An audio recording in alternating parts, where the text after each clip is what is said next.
Hey everybody, before we get started, this episode is brought to you by our patrons like FGO Comics and Drago66.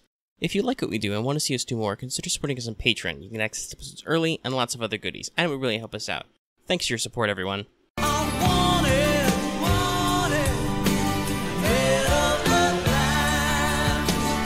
Guess who? You were expecting Omega, but it was me, Lucky. Kono Lucky Da. It's good to indulge in even laughter from time to time. It has been proven to relieve stress. I heartily recommend you try it. Just not in front of the hero. Surefire way to get ganked. Anyways, welcome back to Let's Talk FGO Wanted, the show where we talk about 5 stars and if you want to roll them. We'll cover a character's real-life history or legend, their fate lore, mechanics, and their rarity. Frequency of rate-ups, not star rarity. Today, we'll be talking about the perfect housewife, the caster, Tamamo-no-mae. So, Golden Fox in the room, Tamamo is not a limited or even story-locked servant. However, she is an important servant to certain teams, so in very high demand and not a launch servant. So she's worth talking about. Plus, it gives an opportunity for me to do this video. It's no secret that I have a bottomless and eternal love for the Foxwife, but it's also important to know the actual historical figure she is based off of and why she is considered one of the 3 great yokai. So, Tamamo-no-mae is a character from Japanese folklore, originally in prose from the Muromachi period, and then later collected in the Edo period by artists and authors like Hokusai, which synchronized her legend with other evil spirits. While her actual origins are unknown, the 9-tailed fox spirit first appeared as Daji, concubine to King Zhao in China, where she held countless orgies and delighted herself in coming up with new forms of torture, eventually bringing about the end of the Shang dynasty.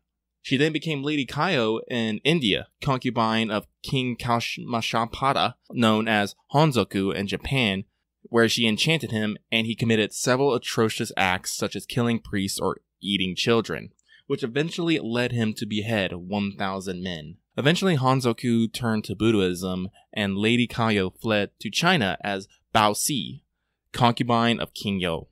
It was the same song and dance there as Baosi bewitched the king into removing Queen Shen from the throne and becoming queen herself. While Baosi was beautiful beyond compare, she did not smile, causing King Yo to frantically try and please her, committing numerous evil acts that caused the nobility to eventually betray and kill him. Baosi was captured at this time, but she escaped. After some time, she disguised herself as the young girl Wakumo and hid among the 10th Japanese envoy to the Tang dynasty and sailed with them to Japan. More time passed, and the fox disguised herself as a human baby on the side of a road, where a married couple found and rescued her. They decided to raise her and gave her the name Mikuzume. At 7 years old, Mikuzume was reciting poetry to Emperor Toba, who took an immediate liking to her and employed her as a servant, bringing her to court. Mikuzume excelled at court life, absorbing knowledge quickly and catching the fancy of all that saw her. Her clothes were always unwrinkled, she always smelled pleasant, and there was not a question she could not answer regardless of the subject. During her 18th summer, Mikuzume was attending a recital in her honor when a storm sprang up and blew out all the candles in the room. The room was plunged into darkness and everyone was confused, when suddenly Mikuzume began to glow with a light from behind the bamboo screens. Everyone was amazed by this, and upon removing the blind, she shone like the morning sun. The emperor was impressed, believing her to be the embodiment of Buddha, and gave her the name Tamamo-no-mae, taking her as consort. Almost immediately, though, the emperor fell ill, and it was divined by the astrologer Abe no Yashika that Tamamo-no-mae was the cause. The emperor initially did not want to believe this, but as time went on and his health continued to fail, Emperor Toba agreed to test her. His ministers convinced Tamamo to perform a ceremony that would save him, the most powerful spell, Taizan Fukun no Sai. This being a trick, as an evil spirit would not be able to complete it. Tamamo played her part, performing the ceremony with grace and beauty, but as she was about to wave the ceremonial staff, she vanished. The court was shocked. It wasn't long after that news of women and children disappearing reached the court, and they believed it was Tamamo-no-mae's doing.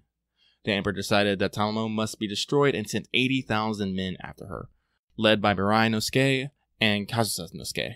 They purified themselves and quickly found the fox, but she kept up the chase for days, eluding them using her magic. Many of the men gave up in frustration, but the 2 warriors would not accept defeat and trained themselves hard, developing new tactics until they believed they would corner her. One night, Muranosuke had a dream in which a beautiful young woman appeared to him and told him that tomorrow he would kill her, and she begged him to save her life. He refused and set out the next day as planned. As the dream had said, they come up with Tamamo-no-mae, and Muranosuke put an arrow through her flank and her neck, and with a swing of Kazusa Nosuke's blade, Tamamo-no-mae was slain. Her damage was done, though. The emperor died heirless and would start a succession war that ignited the Genpei Minamoto War. And to top it all off, when she died, Tamamo turned into a cursed stone, the Sessho Seki, which would kill anyone that touches it. Eventually, the stone would be purified when the Buddhist priest Genno stopped for a rest there, and Tamamo threatened him. He then performed many rituals while begging Tamamo to consider her own salvation until she finally relented and swore to no longer haunt the stone. The end. As much as I love the Foxwife, you have to admit, she was a big bad with capital B's.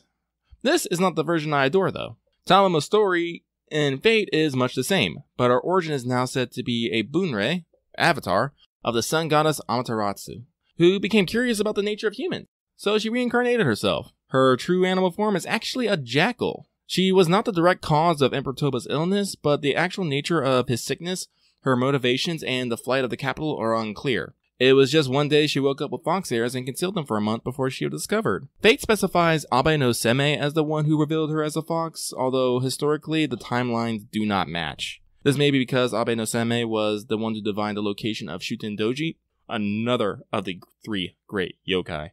During her pursuit, she tried to reason with her pursuers, slayed many of them, and tried to apologize to no avail. As it rained arrows upon her for 3 days and 3 nights, Tamamo finally understood the nature of humans and the mistake she had made.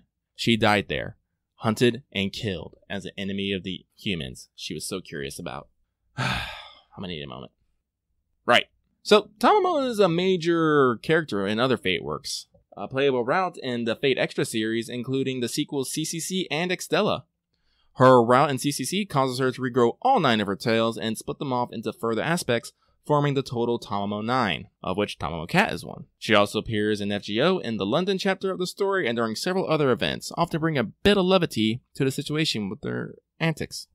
Now to get into the nitty-gritty of mechanics, for core stats, Tamamo is in the middle block of casters, with HP and attack values tied with Merlin and Anastasia.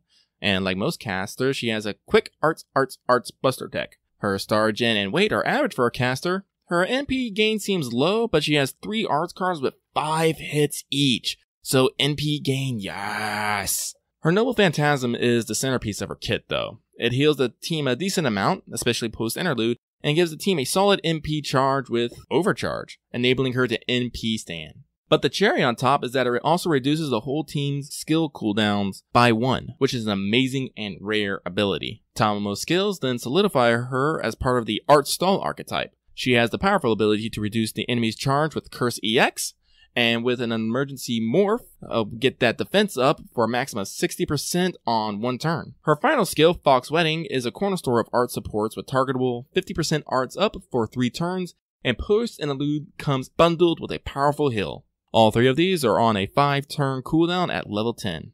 Her passives round her out. Territory Creation C further improves her excellent arts performance, and Divinity A means she does a bit more damage than you think despite being a caster. She will rampage like Macone, as she likes to say. So, Tamamo is a permanent servant since the London chapter, which means she can theoretically spook you at any time. I personally have gotten randomly spooked by her, so I would know. However, rolling individual SSRs isn't something you can count on in a probability sense, so if you want her, it's good to try on rate-ups. When the first Halloween came about, I threw everything I had at getting her and then some. This was at the point where I started regularly spending money on this game, but unfortunately it was to no avail. During the London rate-up, my luck didn't seem quite as good either. But then it overlapped with Valentine's and it was like goddamn destiny, and she arrived at my Chaldea. Needless to say, I instantly went and worked for her chocolates immediately. It was of the highest priority. Highest! All in all though, she's going to be fairly common in future rate-ups. First, there's the upcoming Singing Pumpkin Castle rerun. This is why this video exists. And she is part of every class-based summoning campaign 2 through 4 in the future. She is also on rate-up in the CCC pre-release banner, the Onigashima rerun, which will be like New Year 2020, and the Chocolate Gardens Valentine. She would also be part of the Extella release event, but we probably won't get that. We'll see if she shows up in a North America Extella Link celebration. She has also been part of the English Unique campaign, the 3 Nights, 4 Calories, and Extra summoning campaign, so stay hopeful for even more opportunities. Alright, now we got all that fluff out of the way. Let's talk about reasons why I love Tamamo. Number 1, those ears. So twitchy, irresistibly cute, 10 out of 10, would rub. Side note, that ear fluff, what is it? I don't even know, doesn't matter, looks soft, wants to touch it. Also 10 out of 10. Number 2, her voice, always playful and full of affection for you. Goes from sedate to hyper and back again. Is there a day better with every me calling you here? I know mine is. 20 out of 10. 3, those hands. Best for the most lewd of acts, hand holding. Also for feeding you delicious home cooked meals or petting your head while you rest in her lap. 10 out of fucking 10.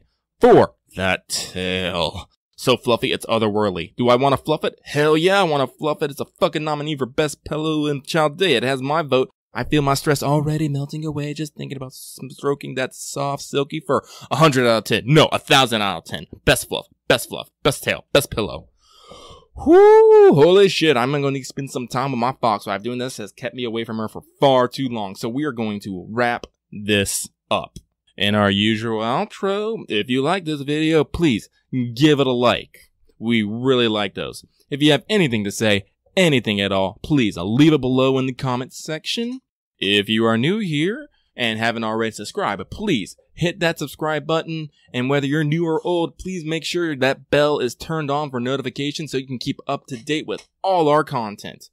If you want to get our content just a wee bit earlier, consider supporting us on Patreon, where for just $1, you can get audio versions of everything almost as soon as they're ready. Almost. I don't know. Like, Omega does that for real, so I'm like, ugh, I shrug. I'm just doing what he told me to do, alright? Anyway, that's it for Lucky.